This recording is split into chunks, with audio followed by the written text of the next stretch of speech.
Olá, pessoal, bem-vindos a mais um encontro aqui no Jesus Diário. Hoje a gente vai mergulhar de cabeça num assunto que é uau, fascinante e, ao mesmo tempo, cheio de dúvidas, né? Os dons sobrenaturais. O que são eles, afinal? Para que servem? E, talvez o mais importante, como a gente sabe o que é genuíno? Fica aqui que a gente vai desvendar isso juntos. E para começar, vamos pensar nessa pergunta aqui, que é o nosso ponto de partida. Como é que o poder de Deus se manifesta, de verdade, no nosso mundo hoje? Num tempo em que a gente tem explicação para quase tudo, onde é que entra o sobrenatural de Deus de forma ativa, visível? É por aí que a nossa conversa começa. Então, vamos lá. Para entender os dons, a gente precisa ir direto na fonte, na origem de tudo. E aqui está o primeiro ponto-chave.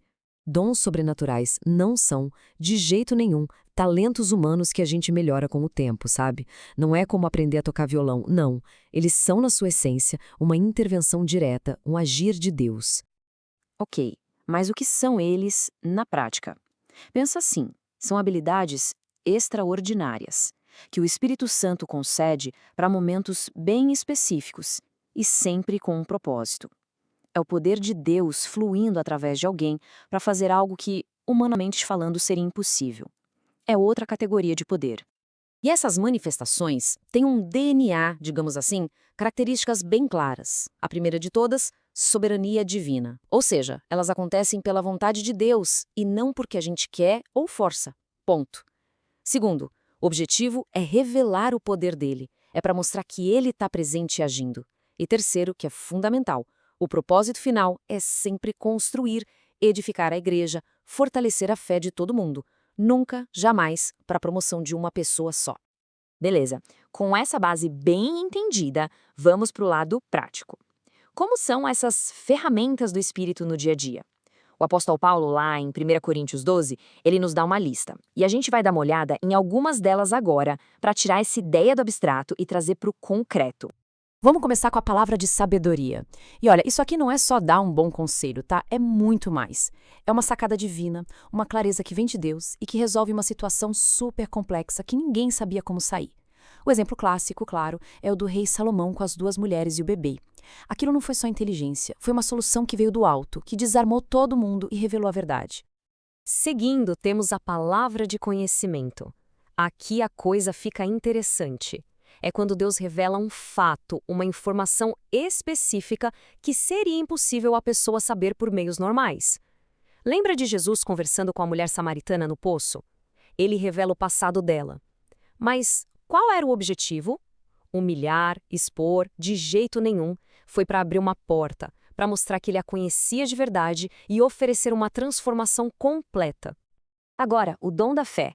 Cuidado para não confundir com a fé que todo cristão tem, a fé para a salvação. Esse dom é diferente. É uma dose extra, uma confiança sobrenatural e específica para uma situação impossível. É aquela certeza absurda que fez Pedro simplesmente sair do barco e andar sobre as águas. Pensa na cena. Totalmente contra a lógica, mas impulsionado por uma confiança que não vinha dele. Ah, e os dons de curar. Esses talvez sejam os mais famosos, né? E são uma expressão linda da compaixão de Deus. E não é só cura física, viu? Pode ser a cura de uma ferida emocional, uma restauração espiritual profunda. É o toque de Deus exatamente ali onde a medicina, a psicologia, onde as nossas forças já disseram, daqui não passa. E para fechar essa lista, um dom super importante: discernimento de espíritos. Pensa nele como uma bússola espiritual. Num mundo com tantas vozes, tantas ideias, tantas manifestações, como saber o que vem de Deus e o que não vem? Esse dom é a ferramenta para isso. Ele ajuda a proteger a comunidade, identificando a origem de uma mensagem, de um ato, se a fonte é divina, meramente humana ou até maligna. Ok, agora a gente precisa falar de um assunto sério, porque onde existe poder de verdade, infelizmente, também existe o risco do abuso. É fundamental a gente entender os perigos de quando essas ferramentas, que são divinas, são distorcidas e usadas para fins egoístas. E esse abuso costuma aparecer de três maneiras bem perigosas. A primeira é o controle, usar uma suposta espiritualidade para manipular e criar dependência nas pessoas. A segunda, a ganância, gente que exige dinheiro em troca de uma oração, de uma bênção, de um milagre. E a terceira é o medo, usar o nome de Deus para ameaçar e controlar o comportamento dos outros. O ponto em comum Nenhum desses serve a Deus. Todos servem a uma agenda humana. E olha só, a diferença entre o verdadeiro e o falso fica claríssima quando a gente coloca lado a lado. O dom verdadeiro busca glorificar a Deus. A motivação falsa, glorificar uma pessoa. O verdadeiro edifica a igreja. O falso busca lucro financeiro. O verdadeiro serve com amor. O falso controla pelo medo. Um age com humildade, o outro só quer criar um espetáculo. A pergunta é sempre a mesma. O foco está em Deus e na comunidade, ou no bolso e no ego de alguém? E não é a gente que está inventando essa preocupação, não. O próprio Jesus avisou, lá em Mateus 24. Ele disse que iam aparecer falsos profetas fazendo até grandes sinais e maravilhas. E qual a lição disso? Uma lição importantíssima. Um sinal, um milagre, por mais impressionante que seja, não é garantia de nada. Não valida a pessoa automaticamente. A gente precisa sempre discernir a fonte desse poder. E Paulo, lá em Romanos, bota mais um prego nesse caixão. Ele fala sobre pessoas que usam um discurso manso, uma bajulação, uma linguagem toda espiritual, mas que, na verdade, estão servindo aos seus próprios apetites. Isso é o que a gente chama de bandeira vermelha, um sinal de alerta gigante. Se o foco é ganho pessoal, autopromoção, acende a luz amarela, no mínimo. Certo, mas diante de tudo isso, o que a gente faz? Entra em pânico e rejeita tudo? Não! A resposta não é o medo, é a sabedoria. É aprender a discernir. E é exatamente isso que a gente vai ver agora. Um guia prático, com ferramentas bíblicas para a gente caminhar com segurança e confiança. Pensa num checklist de 3 pontos, um filtro de segurança. Primeiro, examine o motivo. Para quem vai a glória? Para Deus ou para a pessoa que está ali na frente? Segundo, teste com as Escrituras.